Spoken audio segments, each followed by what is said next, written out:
Bonjour à tous et bienvenue dans cette nouvelle vidéo. Alors aujourd'hui, comme vous avez pu le voir sur le titre, on n'est pas sur une update lecture, puisque ça fait genre 2 semaines que j'en ai fait une, mais on est sur un haul de livres. Parce que oui, mesdames et messieurs, j'ai acheté beaucoup trop de livres ces derniers mois. En fait, depuis que je suis en vacances d'été, j'ai commencé à accumuler un petit peu, on va dire ça fait 1 mois et demi, 2 mois que j'ai commencé à acheter des livres et je les ai accumulés en me disant je ferai un haul lecture, enfin un haul livre quand j'en aurai assez pour que la vidéo soit intéressante. Je pense que là on a atteint le point de non-retour de j'en ai largement assez pour faire une vidéo intéressante et assez longue. Mais je ferai sûrement un autre haul livre d'ici fin août peut-être parce que je vais avoir les livres, enfin probablement je vais avoir les livres d'année à lire. Alors là j'en ai 2 déjà, mais les autres n'ont pas encore été 100% confirmés, donc je veux pas les acheter tant que je sais pas à 100% si c'est les bons. Mais globalement du coup il y aura un autre haul livre avec probablement pratiquement que des livres, des classiques en fait, tout simplement. Donc j'ai divisé ce haul en 4 catégories. L'un c'est un craquage magnifique, l'autre c'est les livres d'année, un autre c'est j'ai trop aimé la passeuse de mots, et le dernier c'est des essais féministes. Voilà, donc c'est parti. Alors on va commencer par les premiers livres que j'ai achetés, qui sont le craquage magnifique. Comme vous le savez, je suis méga fan de Anne. J'ai commencé à lire Anne de Green Gables cet été. J'ai lu le 2, j'ai le 3 sur ma palle de juillet. Donc, je me suis dit, j'avais les 3, je me suis dit, c'est important d'avoir la suite pour qu'ensuite, vous voyez bien la rime, je suis en lettres, moi, ok, pour qu'ensuite, je puisse continuer à les dévorer. Donc, je me suis dit que j'allais les commander sur le site directement parce que ils ont des sets entiers, les 3 qui sont dans une petite boîte, et il faut savoir que du coup les 3 premiers que j'ai achetés, ils n'étaient pas dedans parce que je n'étais pas encore sortie, donc je me suis dit même si c'est un peu cher que j'allais aussi l'acheter. Ça valait le coup parce qu'après si j'ai la boîte du deuxième et du troisième, ça craint un peu, vous voyez, enfin il faut la boîte du premier sinon c'est pas... Vous comprenez je pense. Bref, du coup j'ai pas le... J'ai pas Anne de Redmond qui est dans la boîte du premier parce que je l'ai mis dans ma pile à lire, donc il est sur ma table de nuit. Mais la boîte... Ah, du coup, ça ferme pas... Enfin, le papier tombe. Mais normalement, il tombe pas. Mais du coup, la boîte du premier set est trop belle. Faut pas que je la serre trop parce que sinon, bah, ça va l'abîmer. Mais du coup, c'est Anne de 11 à 22 ans. Voilà, donc c'est magnifique. Et comme je vous l'avais dit, mon but à la base c'était d'acheter le deuxième set, un de 22 à 40 ans. Voilà. Et regardez-moi cette pépite, honnêtement, ils sont magnifiques. Genre, même les livres, je sais pas si vous voyez à quel point ils brillent et tout, ils sont trop beaux. Genre, et la boîte est sublime. Le fait que ce soit enfin, orange puis bleu comme ça. En plus, l'orange il est un peu bronze, vous voyez. J'aime tellement. Et puis les livres à l'intérieur, je vais vous les montrer parce que ils sont sublimes. Voilà, ils sont absolument divins. Donc on a le tome 4, Anne de Windy Willows, qui est trop beau. Vraiment, je pense que c'est une de mes couvertures préférées. Je me souviens quand elle est sortie, je lisais pas encore Anne, je crois que j'avais même pas acheté le 1. Je suis pas sûre que j'avais pas encore reçu un, je crois que je l'ai reçu quelques mois après à Noël du coup. Mais quand je l'ai vu, je me suis dit un jour je l'aurai. Bah voilà, en fait je voulais l'acheter, je me suis dit mais c'est le 4, c'est complètement con. Pour vous dire à quel point je suis tombée complètement amoureux en fait de ce livre. Ensuite, le 5e c'est Anne et sa maison de rêve, qui est très joli aussi, qui représente, je trouve, dans la couverture vraiment tellement Anne. Et ça fait tellement rêver, en fait, ça fait très... On passe de l'hiver à l'été, je trouve ça magnifique, je trouve ça très beau. Et lui, oh mon dieu, il est beau aussi, Anne d'Ingleside. Il est sublime. Les couleurs, le travail derrière, c'est violet aussi. C'est tellement beau. Je suis dingue de ces bouquins, je suis dingue de cet éditeur, donc c'est Monsieur Toussaint Louverture, hein, on rappelle, vraiment. Et en plus, du coup, comme j'ai acheté ces deux sets, je sais pas quoi va auquel, mais du coup, on m'a offert ces superbes marque-pages qui reprennent toutes les couvertures, je crois. Ouais, toutes les couvertures, une par une. Vous voyez Anne de Green Gables, Anne d'Avonlea, Anne de Redmond, Anne de Windy Willows, Anne et sa maison de rêve, Anne d'Ingleside, La vallée arc-en-ciel. Alors là, il n'y a pas le titre. Rila Marilla. Je pense que c'est l'enfant de Anne. Rila. Je me spoil absolument pas. Certainement pas. Je crois que j'ai failli me spoiler quelque chose d'important. Mais voilà. Et les chroniques d'Avonlea, du coup. Je crois vraiment que j'ai failli me spoiler quelque chose en lisant les marque-pages derrière. Parce que derrière, il y a les petites citations. Et les résumés, en fait. Des petits morceaux de résumés, en fait. Et donc, il y avait ça. Il y avait aussi cette très jolie petite carte postale Toussaint Louverture, que je trouve très belle. Il y avait aussi... Ils sont fous, hein, ils sont vraiment fous. Il y avait les cartes postales des des 2 sets, pas des 3 sets du coup. Donc des cartes postales pour les... Donc ça, je crois que c'est le premier set. Et celle en couleur, je pense très fortement que c'est le deuxième set. Je pense que je suis pas complètement dingue de penser que c'est comme ça. Et je les trouve très belles et je trouve ça très sympa, tous ces petits goodies. Moi j'adore les goodies, alors si on me rajoute des trucs comme les albums de K-pop dans les livres, c'est fini pour moi. Et il y avait aussi des petites brochures de journal, une brochure par set aussi qui... Et c'est trop bien. Attendez, parce que je vous l'ai montré plié, mais je vais vous en montrer une dépliée quand même. On est vraiment sur un truc immense qui fait plus de la taille de ma tête, quoi. Mais c'est les deux, hein. Et j'adore. Du coup, je les ai pas encore lus parce que j'attends d'avoir fini le premier set pour lire un, parce que j'ai failli me spoiler un truc. Comme d'hab, hein, ça c'est mon truc. Et donc, j'ai... Ah mais j'aurais pas pu me spoiler... Ah si, j'aurais pu me spoiler la fin. Bref. Et donc du coup voilà, je trouve que si vous voulez acheter des livres Toussaint Louverture, achetez, même si vous payez les frais de port, achetez sur le site Toussaint Louverture. Je trouve vraiment qu'ils font un travail de dingue, que ce soit donc sur les livres que je vous conseille, mais aussi sur l'envoi, parce que comme vous voyez, il y a plein de petits goodies gratuits que je n'aurais pas eu personnellement si je l'avais pas commandé sur le site. Pareil avec les boîtes, je crois qu'on peut les trouver que sur le site. Après, je pense qu'on peut les commander en librairie, mais je suis pas sûre qu'on les trouve comme ça en librairie. Et je trouverais ça dommage, franchement, si vous lisez le 1 et que vous adorez, je vous conseille d'acheter ensuite le set des 3, le premier set entier, avec même si ça veut dire de nouveau acheter le 1, et de vendre le 1 sur Vinted, un truc comme ça, à un prix raisonnable quand même, mais en fait au final, c'est parce que la boîte coûte 13 € à l'unité, un truc comme ça, donc au final si vous revendez ensuite le livre 13 €, bah vous aurez pas à payer plus. Vous voyez ce que je veux dire? Bref, il y en a là-dedans. Enfin bref, on peut passer à la suite. Là, ça fait déjà beaucoup de blabla sur Anne. Et on va passer à la suite et je vais lire les résumés des autres. Anne, je pense que vous connaissez si vous avez vu mes updates lecture. Mais la suite, attention, on va commencer par Passion, la passeuse de mots. Alors du coup, comme je suis devenue accro à la passeuse de mots, je me suis dit que j'allais essayer d'autres bouquins de fantasy. J'en ai déjà lu d'autres. Alors j'ai lu... Le Palais d'épines et de roses, et en fait j'ai lu toute la trilogie parce qu'elle était gratuite sur Kindle.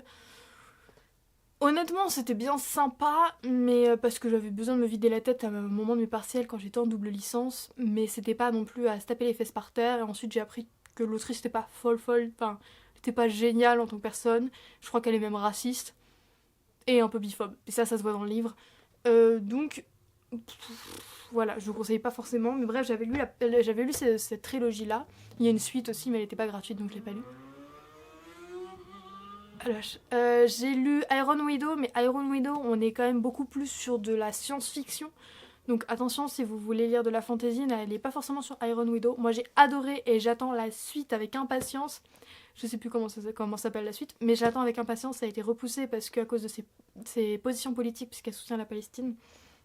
Je suis trop dégoûtée parce que je crois qu'en anglais, donc il était censé sortir en anglais, il était déjà censé être sorti je crois en avril ou un truc comme ça, et là ça a été repoussé en décembre.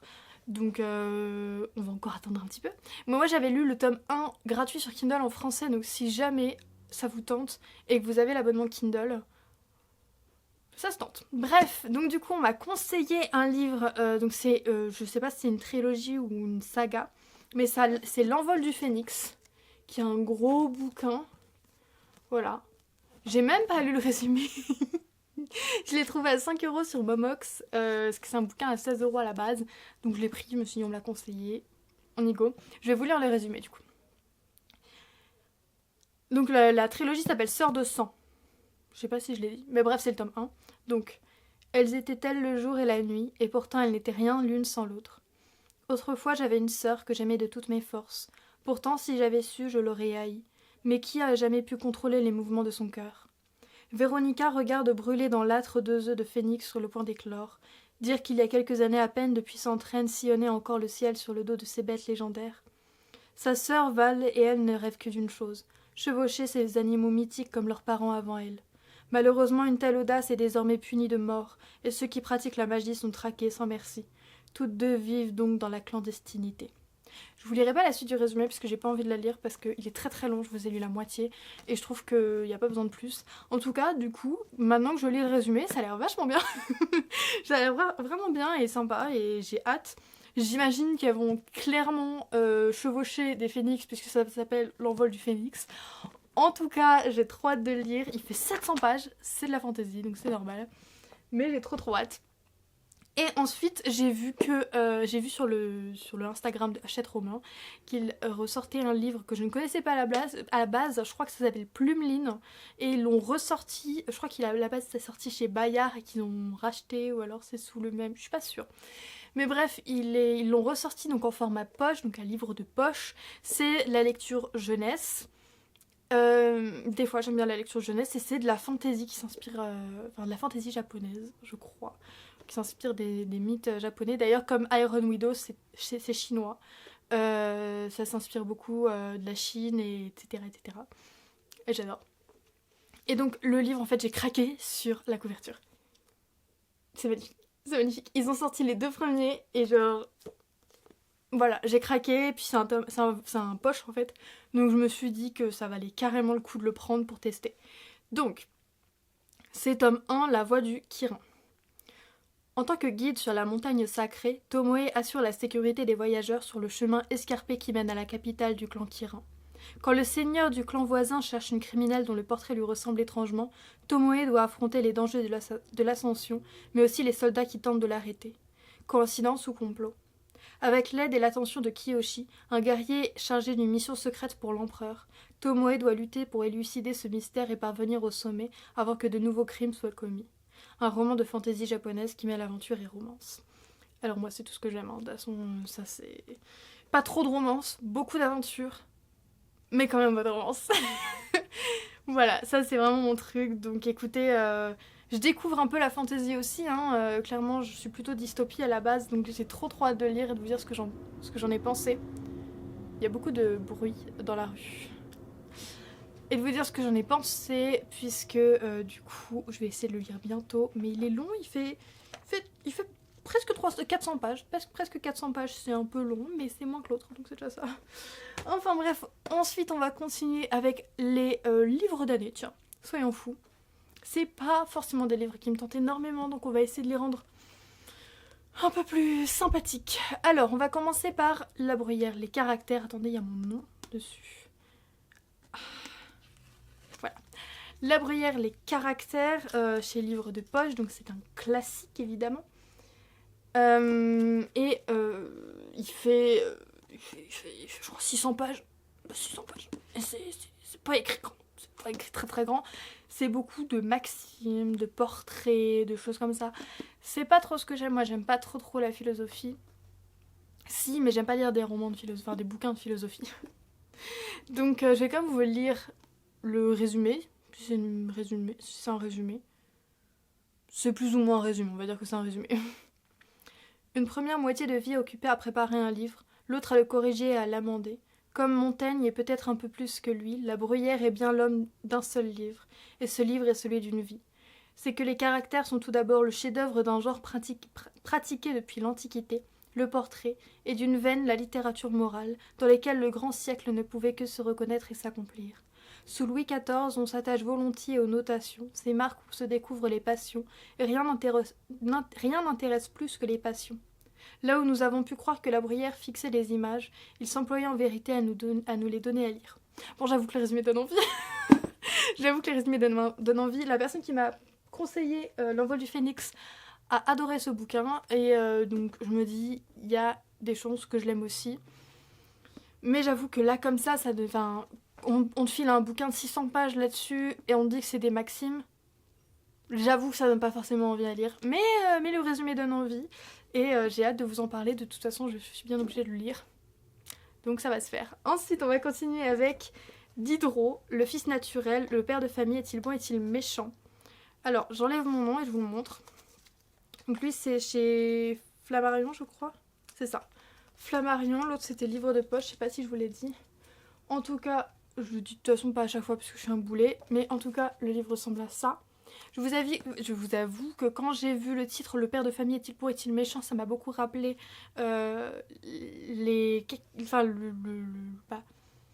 en bon père de famille, en fait, tout simplement, qui est un concept juridique, et je me dis que ça peut aussi peut-être reprendre certains arguments là-dedans, et ça, enfin, entre guillemets, le bon père de famille peut reprendre aussi peut être repris, le concept de bon père de famille peut être repris par Diderot, je sais pas si je suis claire. Et du coup, j'ai vraiment pas très envie de le lire parce que Diderot, ça m'a jamais plus que ça attiré. Je crois que j'ai lu 2-3 trucs de lui, mais des petits textes ou alors des trucs tronqués quand j'étais au lycée. Mais j'avoue que ça me questionne beaucoup, et j'ai quand même hâte de voir ce que ça donne, surtout qu'il est plus court. Juste pour vous donner... Voilà, donc voilà. Je vais vous lire le résumé du coup. En 1757 et 1758, Diderot tente un pari aussi grandiose qu'inédit, rénové du même par la théorie et la pratique du théâtre. Et cela au pays où le classicisme s'est établi à demeure, sous protection de l'État absolu et des chefs-d'œuvre impressionnants. Ce volume donne à lire les 3 pièces achevées de l'audacieux perturbateur, ainsi que quelques projets dramatiques. Les 2 premières furent publiées, puis jouées du vivant de l'auteur, tandis que Est-il bon, est-il méchant reste à l'état de manuscrit régulièrement visité. Diderot rêvait d'inventer une nouvelle forme de tragédie, dite domestique, en prose et sans trône ni princesse, où les spectateurs puissent se retrouver et verser enfin de vraies larmes sur de vrais drames à leur image. Ces 3 pièces dessinent pourtant un chemin tout inverse, vers un comique de plus en plus franc, singulier paradoxe, un de plus, chez ce philosophe qui doute, comme toutes les lumières de la valeur morale des comédies et de la gaieté. Donc ces 3... En fait, je savais vraiment pas dans quoi je m'embarquais quand je l'ai pris, je savais pas que c'était 3 pièces. Donc le fils naturel, le père de famille, est-il bon, est-il méchant? Je sais pas à quel point... Parce qu'en fait, du coup, le titre se suit beaucoup. Ça ressemble à le fils naturel, et ensuite en sous-titre, le père de famille, est-il bon, est-il méchant? Et je sais pas à quel point ça va se suivre, mais finalement ça me donne un peu envie quand même. J'ai tendance à avoir du classique et à dire ah, j'ai vraiment pas envie, et puis à lire le résumé et faire ça a l'air génial, ou à le lire et à dire en fait c'était génial. Mais bon, du coup on verra si ça sera le cas pour lui, j'espère. J'espère, en tout cas ça me donne plutôt envie quand même. Et comme pour l'autre, je vais de toute façon vous tenir au courant très vite, puisqu'il faut que je les ai lus pour septembre. Donc je vais essayer de les lire ce mois-ci. On verra, je suis un peu bloquée dans ma lecture. Mais on espère. En tout cas, on termine ce haul livre avec des livres... franchement, je pensais mettre 30 minutes, mais au final, j'ai géré. Avec 2 livres, dont un que j'ai commencé... Alors, pour vous tenir informé, juste vite fait, on est le 8 juillet. Je n'ai lu que 100 pages de livres. Donc on va pas être sur une update lecture énorme, je pense, le mois prochain. Je suis pas trop dans la lecture en ce moment, mais j'ai commencé, et je ne vous parlerai pas de ce que j'en pense, parce que ce n'est pas une update lecture, mais j'ai acheté un livre qui s'appelle Ces hommes qui m'expliquent la vie de Rebecca Solnit. Voici, édition.collection.féministe. on adore. Voilà, je ne veux pas vous en dire plus encore, c'est pas le moment. Mais juste pour vous informer, moi je pensais que je m'aventurais dans un essai sur le mansplaining, c'est pas du tout le cas. Pas du tout. Donc faites attention. Je vais vous lire le résumé du coup. Pourquoi les hommes se sentent-ils obligés d'expliquer aux femmes ce qu'elles savent déjà ? D'où vient leur certitude de savoir mieux qu'elles ce qu'elles doivent penser ou faire ? Peut-être de l'histoire qui a constamment relégué les voix des femmes au silence. Dans ce recueil d'essais où la colère se dispute à l'intelligence et à l'humour, Rebecca Solnit explore une nouvelle façon de penser le féminisme et fournit des armes pour les luttes à venir. Voilà. Donc, comme ça donne quand même vachement envie. Voilà. Donc, comme vous l'avez compris, ce sont des recueils d'essais. Donc, en fait, il y a un essai qui s'appelle « Ces hommes qui m'expliquent la vie ». Je pense qu'en fait, ça vient de l'article qu'elle a écrit à ce propos. Je pense que c'est l'article qu'elle a écrit à ce propos. J'en suis pas sûre à 100%. Mais du coup, ne vous attendez pas à un essai là-dessus. Je suis un peu triste de l'annoncer, puisque c'était ce que je voulais lire. Mais j'ai pas lu tout le résumé, visiblement. Enfin, je pensais, en fait, j'avais lu tout le résumé, mais je pensais que c'était plusieurs essais là-dessus. Non. Mais ça reste très intéressant, donc... J'ai dit que je donnerais pas mon avis. Vous êtes... Vous chopez des informations là, c'est pas gentil. Ensuite, j'ai pris un autre livre qui est bien plus gros, je ne m'y attendais pas, je ne le savais pas, qui s'appelle La crise de la masculinité, autopsie d'un mythe tenace, de Francis Dupuy-Derry. Donc, encore collection Point Féminisme. Collection que j'adore, et il est vraiment plus gros, pour le coup. Je sais pas si... pour vous donner un ordre d'idée. En tout cas, j'avais trop envie de le lire, celui-là, et défaire le discours sexiste dans les médias de Rose Lamy, que finalement je n'ai pas pris puisque je ne l'ai pas trouvé du tout. En poche en tout cas. Donc je vais vous lire... Excusez-moi, je m'étouffe. Je vais vous lire le résumé. Malheureux, désemparés, culpabilisés. À en croire certains, les hommes traverseraient une crise de la masculinité dans les sociétés occidentales hyper féminisées. De quoi cette prétendue crise est-elle le symptôme ? Dans une enquête éclairée et nécessaire, Francis Dupuy-Derry discute l'origine et la signification politique de cette rhétorique qui a pour effet de susciter la pitié envers les hommes, de justifier les violences masculines contre les femmes et de discréditer le projet de l'égalité entre les sexes. Comme vous voyez, ça a l'air trop intéressant et vraiment j'avais très envie de lire un livre sur le sujet de cette crise de la masculinité dont on entend souvent parler. À base de woke et de machin et de trucs, et j'avais très envie de lire un livre sur le sujet. En plus c'est écrit par un homme, donc ça peut être très intéressant, non pas parce qu'une femme ne pourrait pas écrire ce genre de livre, mais parce qu'il est lui-même concerné, vous voyez, c'est très particulier. Et d'ailleurs, si vous voulez entendre parler de la masculinité, je vous conseille le podcast Les couilles sur la table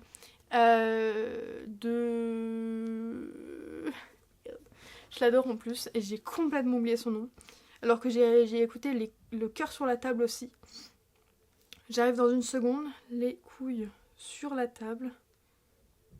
C'est de... Attention. Victoire Tuaillon, c'est ça. Je la suis sur Instagram en plus, c'est honteux. Victoire Tuaillon, et qui parle beaucoup de la masculinité avec des invités, souvent des hommes. Majoritairement des hommes évidemment. Et je vous conseille aussi son podcast Le cœur sur la table. Moi j'ai aussi acheté le bouquin Les couilles sur la table parce que je n'écoute pas beaucoup de podcasts, alors j'arrive pas trop bien à suivre. Mais je vais le lire quand je serai rentrée chez moi, parce que du coup je ne l'ai pas pris avec moi. D'où mes achats, mes achats compulsifs. Mais voilà, donc moi je trouve que c'est très intéressant d'aussi parler de la masculinité. Et de la masculinité qui est souvent... problématique, on va dire. Voilà. Donc en tout cas, je vous tiendrai au courant de toutes ces belles lectures. Bon, pas Anne, parce que Anne, ça sera petit à petit. Mais les autres livres, je vais essayer de les lire ce mois-ci pour une bonne partie. Je vais essayer. Donc je vous tiendrai au courant. En tout cas, je vous tiendrai au courant d'ici fin août. Merci beaucoup d'avoir regardé cette vidéo. Dites-moi quel livre vous donne le plus envie dans les commentaires. Moi, je ne sais pas. Il y en a trop qui me donnent trop envie. Là, vous avez remarqué, je suis... en espérant qu'il soit bien. Donc merci beaucoup encore une fois et à la prochaine.